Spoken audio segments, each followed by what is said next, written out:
और ना serious note, आपको लगता है कि जिस राहुल गांधी ने कहा कि 150 से ज्यादा सीटें मध्य प्रदेश में, तो आज तो उन्होंने एग्जिट पोल बता दिया।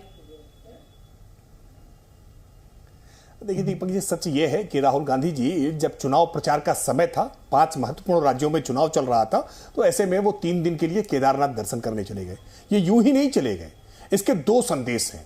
पहला संदेश, वो ये महसूस कर रहे हैं कि हिंदू पहली बार वोट बैंक के रूप में दिखाई पड़ रहा है, और उन राज्यों में जहां वो मजहबी तुष्टीकरण करते हैं, इन राज्यों में मजहबी तुष्टीकरण का कार्ड चलेगा नहीं, तो यहां हिंदू चेतना को हमको एड्रेस करना होगा, इसलिए हम केदारनाथ जाकर के एक संदेश देने का काम करें। और दूसरा, मध्य प्रदेश के चुनाव में विशेष तौर पर उनकी एब्सेंस दिखाई पड़ रही है, और क्यों दिखाई पड़ रही है उसका गहरा कारण है।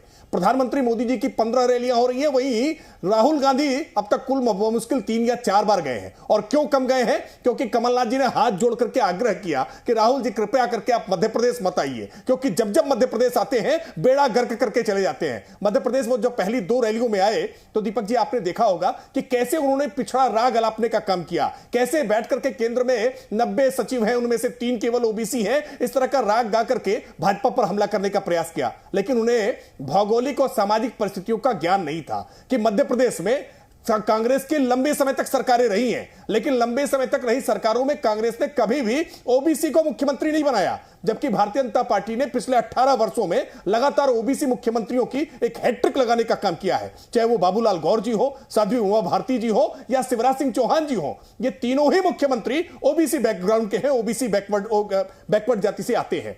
ये बातें राहुल गांधी को जब तक समझ में आती तब तक बहुत देर हो चुकी थी। कांग्रेस पार्टी के खिलाफ ये बूमरैंग कर गया, और इसीलिए कमलनाथ जी ने हाथ जोड़ करके कहा कि राहुल जी आप मत आइए, आप आते हैं तो हमारा चुनाव खराब हो जाता है। सच ये है कि भारतीय जनता पार्टी के पक्ष में एक सकारात्मक वातावरण बना हुआ है। एक शिवराज सिंह चौहान की सरकार ने जो कामकाज किए हैं, प्रधानमंत्री जी के विजन से जो डबल इंजन की सरकार चली है, मध्य प्रदेश का कायाकल्प हुआ है। वो मध्य प्रदेश जो बीमारू राज्य होता था, वो मध्य प्रदेश जो बंटाधार की सरकार के समय में बीएसपी के मुद्दे से जूझता था, ये बीएसपी मायावती जी वाली नहीं, बीएसपी मतलब बिजली, सड़क और पानी के मुद्दे पर, इसी मुद्दे पर चुनाव होते थे।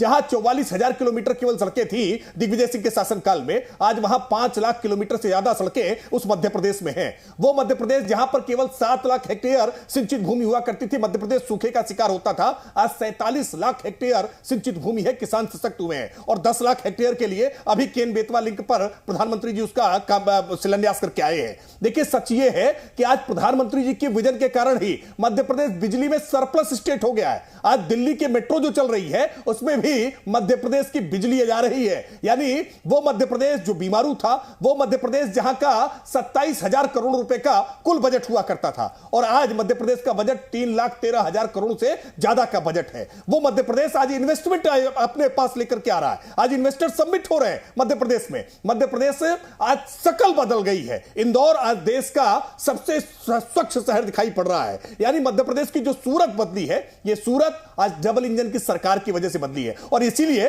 बार बार भारतीय जनता पार्टी की सरकार आई है। ये कह रहे हैं कि हम कांग्रेस के सर को जनमत मिला था। सच ये है कि पिछले चुनाव में भी 1,56,00,000 वोट भाजपा को मिले थे और 1,55,00,000 वोट कांग्रेस को मिले थे। तो कांग्रेस अगर कुल मत देखे जाए तो भारतीय जनता पार्टी से पीछे थी। भारतीय जनता पार्टी तब भी आगे थी, भारतीय जनता पार्टी अब भी आगे है। तब छलावा किया था इन्होंने, किसानों की कर्ज माफी कर देंगे। यही राहुल गांधी थे, जाकर के पूरा भरोसा दिलाकर आए थे, 1 2 3 4 5 6 7 8 9 10 दिन के अंदर अगर कर्ज माफ नहीं हुआ तो मुख्यमंत्री बदल दूंगा। लेकिन 15 महीने की कमलनाथ सरकार ने किसानों का कर्ज माफ नहीं किया, कमलनाथ मुख्यमंत्री बने रहे। ये सारी बातें मध्य प्रदेश की जनता को याद है कि कैसे मध्य प्रदेश की जनता को छला है। और आज शिवराज सिंह चौहान ने लाडली बहना में 1,31,00,000 महिलाओं के खाते में 1,250 रुपए की राशि पहुंचाई है। और मैं फिर कह रहा हूं, ये रेवड़ी नहीं है। देखिए दीपक जी, आज महिलाओं के सशक्तिकरण, मैं आऊंगा इस पर, आऊंगा राकेश जी, मैं आऊंगा। मतलब आप बांटे तो अच्छा, ये बांटे तो बुरा। ये मेरे को पॉलिटिकल पार्टी समझ नहीं पड़ता। बीजेपी वाले को कांग्रेस वाले की सरकार अच्छी नहीं लगती, कांग्रेस वाले को बीजेपी की सरकार अच्छी नहीं लगती। आप मुफ्त का दे तो ये रेवड़ी नहीं है, ये दे तो रेवड़ी। ये गजब है बॉस। जनता है, सब समझती है, चुनाव में चलता रहता है। आलोक शर्मा जी, मैं आऊंगा, आगे आऊंगा। राकेश भाई आऊंगा, बहुत वक्त है हमारे पास। आलोक शर्मा जी बताइए। राहुल गांधी जी ने कह दिया कि मैंने हिमाचल प्रदेश में मार मार के भगाया बीजेपी को। फिर बोला कि मार मार के, नफरत के साथ नहीं। अरे मोहब्बत के साथ भी मार मार के भगाया जाता है। आलोक भाई बताइए जरा। देखिए, मुझे लगता है कि अभी मैं राकेश त्रिपाठी जी को सुन रहा था बड़े ध्यान से, नॉन स्टॉप वो जिस तरह के झूठ बोल रहे थे, मैं सबसे पहले उनका पर्दाफाश कर दूं। वो कह रहे थे राहुल गांधी मात्र 2 या 3 बार गए हैं। राहुल गांधी जी की आज ही 3 रैलियां हैं, कल भी रोड शो था और रैली भी थी। मेरी नॉलेज में अभी तक मैं लिस्ट बना रहा था, 12 रैली और 3 रोड शो तो मेरे सामने हो चुके हैं। जबलपुर में रोड शो में मैं साथ था उनके, धनतेरस के दिन। खैर, इनकी आदत है, मोदी साहब ने सबको झूठ बोलना सिखा दिया है तो सब झूठ बोलते हैं। इन्होंने कहा कि किसानों का कर्जा माफ़ नहीं हुआ। अपने महाराजा ग्वालियर वाले से पूछ लीजिए, उन्होंने बड़ा चिल्ला चिल्ला के कहा था कि कांग्रेस के मैंने पर्चे बांटे, और उनके हाथ के पर्चे के वीडियो पूरे सोशल मीडिया पर हैं। 27 लाख किसानों का 13,500 करोड़ कर्जा बटा था और वो ऑन रिकॉर्ड है। और उसका उत्तर जो है अरुण यादव जी ने विधानसभा से लिया था, एक क्वेश्चन लगा के किसी के माध्यम से। उसके बावजूद बीजेपी वाले, खैर इनकी आदत है। दिक्कत यह है कि मुख्य मुद्दों से कैसे भटकाया जाए। अगर आपने इतना अच्छा काम किया, बहुत अच्छी बात है, तो फिर पिछली बार जनता ने आपको क्यों नकार दिया था? फिर आपको जोड़ तोड़ करने की क्यों जरूरत पड़ी थी? क्यों विधायकों को कर्नाटक में वहां पर रिसोर्ट में ले जाना पड़ा था आप लोगों को? क्यों आपको सुप्रीम कोर्ट में सेंट्रल गवर्नमेंट को अपना हलफनामा देना पड़ा था? मुझे लगता है कि ये तमाम चीज़ें अब जनता के सामने हैं। आप कह रहे हैं इलेक्ट्रिसिटी सरप्लस है, अरे भाई सरप्लस तो हो ही जाएगी। सरप्लस क्यों नहीं होगी अगर कोई भी बड़ा उद्योग नहीं आएगा तो? आपने तो सैकड़ों उद्योग लगाए, 2 बड़े उद्योग जिसमें 500-500 लोग काम करते हो, स्टेट गवर्नमेंट ने लगाया हो, उनका 2 का नाम बता के जाइएगा राकेश भाई। मुझे लगता है कि आज इनको जवाब देना होगा कि किस तरह से महिला असुरक्षित है वहां पर। लाडली बहना आपको याद आई 18.5 साल के बाद।